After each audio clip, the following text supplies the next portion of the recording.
Thanks for joining us for this second part of the video series. Parents, there are a couple of introductory slides for you to watch on here, and then once you get to the warm-up exercise screen, you feel free to grab your children to join you and follow along at home. This is a follow-on video from Written Methods of Adding and Subtracting. In this video, we'll be focusing on adding numbers up to 100, but including carrying this time. Once you've mastered this, you can go on to the next video, which focuses on subtraction, including borrowing. Before you go on with this video, just make sure that your child has fully understood the method explained in the first video and has done some practice questions using that method.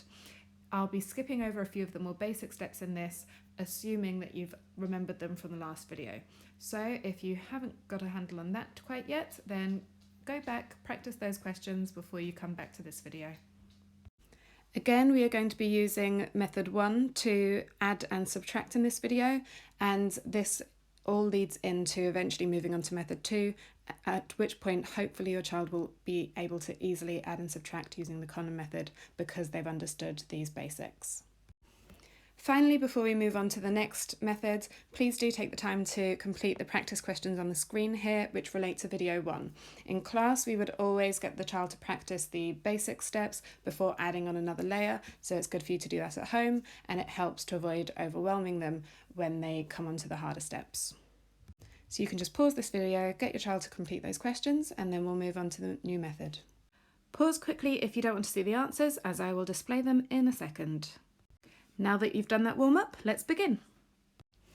I'm going to start us off today by working through a question on the board.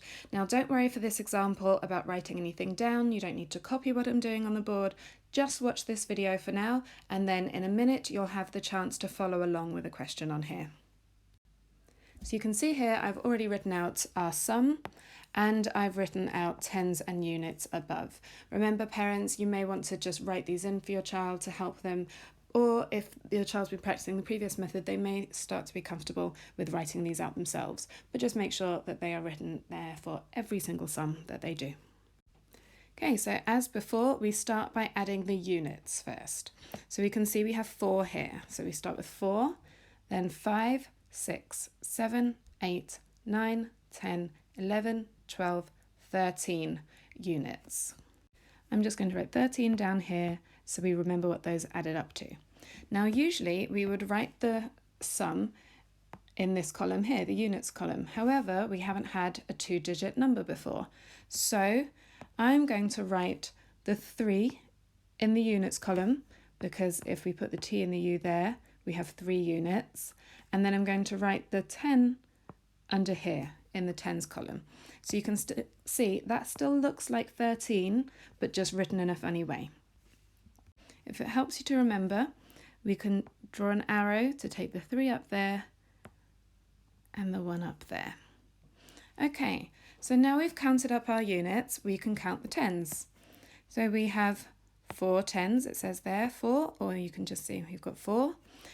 Keep going with the counting, so 5, 6 tens in total. Because the tens added up to 6, I would usually write a 6 in my tens column. However, I've already got a 1 there that I'm going to need to add as well. So I'm going to take 6 and add it to 1, which makes 7. And as I've added that 1, I'm going to cross it out so I don't forget that I've already used it. So 7 goes there. And now we have our final answer. So 44 plus 29 equals 73. Now we've done one example, we are going to work through this next one together. So please take a second, pause the video and write out what I have written on the board. So write everything out, including those tens and the units underneath, so you're ready to start. Now that you've written that down, we are nearly ready to start.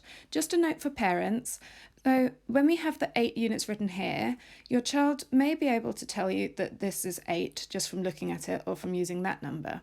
And then if they know that's 8, they can count on 9, 10, 11, 12, 13, 14. However, this is a little tricky for some children. So don't be afraid to encourage your child just to count from the very beginning here. So if they want to do 1, 2, 3, 4, 5, 6, and so on, and then count the rest of these, that's okay too. So whichever your child is more comfortable with right now, go with that. Okay kids, so hopefully you know what we start counting first. It's the units. So we have 1, 2, 3, 4, 5, 6, 7, 8 units plus 9, 10, 11, 12, 13, 14. So we have 14 units in total. I'm going to write 14 down here. And just take a quick second, kids, to write the 14 on your piece of paper as well. Now remember, usually we'd write the unit up here, but we can't do that when we have two numbers here. So our 4 is going to go up to the units column, and our 1 is going to go up to the tens column. We have just a little 1 underneath. Remember, we haven't finished adding our tens, so we can't put it in this gap up here. And have a look, that still says 14, just with a little 1. Our units are now sorted, so we can count our tens. Remember, when we count the tens though, we're going to count these tens, and this 10 over here. So don't forget about this little one. Right, how many tens do we have? We have 1, 2, 3, 4, 5, 6. 6 tens in total. So I cross out that one because I've added it and write a 6 there. So what's our answer? Let's have a look. We have 38 plus 26 equals 64. So if you've been copying this down on your sheet of paper, then hopefully you've got the final answer there. If you haven't been copying this down, then that's fine too.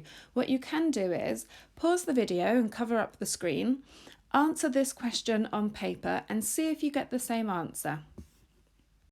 If you get the same answer, then well done. If not, just go back a little on this video and see which step you may have missed out. For our third question, I'm going to get you to do a little bit more on your own. So you can copy out what's written on the board, but what do you need to add to your piece of paper before we can start doing the sum? You need to add the tens and the units. So pause the video for a second, please. Add your tens and units on paper and then press play again. Now I am going to very quickly add my own tens and units. Told you I'd be quick. Okay, so let's add the units. We have 5 and a 5 to add. Now some of you may know what 5 and 5 make. So if you're not sure, just check it here. If you are certain, then you can write the sum over in the corner. I'm just going to double check. So we have 5, 6, 7, 8, 9, 10. So I write 10 over here. Now remember the unit there, and if you're not sure which is the unit, you can write 2u over that as well. The unit is going to go up to the units column, and the 10 is going to go up to the tens column. So I write 0 in the units column and a little 10 in over there. Now think about what our next step is going to be and maybe tell the grown-up if you're watching this with one. Okay, so we are going to add the tens, but hopefully you knew that. So we add these tens, and this 10. Can't forget about that one. So we have 1, 2, 3, 4, 5, 6, 7. We have 7 tens. So our completed sum is 25 plus 45 equals, what's that number? 70. And grown-ups, please just make sure your child is saying 70 and not 17, because sometimes they get those confused. Hopefully now you're ready to try some of these sums yourself. I'll provide a sheet so that you have some questions to do, and you can either copy those down on your piece of paper or ask a grown-up to print it for you, and you can do the work on the sheet. If you get stuck, just have a look back at this video and see if you can figure out where you're going wrong. So if your worksheet's ready, then you're going to do about 6 questions, I'd say, for today, and then you can do a few more tomorrow just to make sure that you remember how to do it. Don't do too many today because you'll need to save some questions to do another day. If you've done 6 questions and you're still not sure that you understand it and you think you need a bit more help, then let your mum or dad know, or whichever grown-up you're with, and I'm sure they will let you do a few extra questions today. So have a think about whether you've got it right and you're sure you'll remember it, or whether you need a bit more practice. You can let them know. Adults, don't be afraid to ask your little one what their opinion is on whether they need practice. Some children will rush through this, and that's to be expected, but for a lot of children, it's nice for them to have a say in their learning and get to take control of things. Thank you for watching, and well done for making it all the way through to the end of the video. Don't forget to subscribe to the Kin Learning YouTube channel to be notified when more videos like this come up. Also visit the links in our description for this video to get worksheets that go along with this video, or visit kinlearning.com for worksheets, blog posts on lots of different topics for children of different ages and more.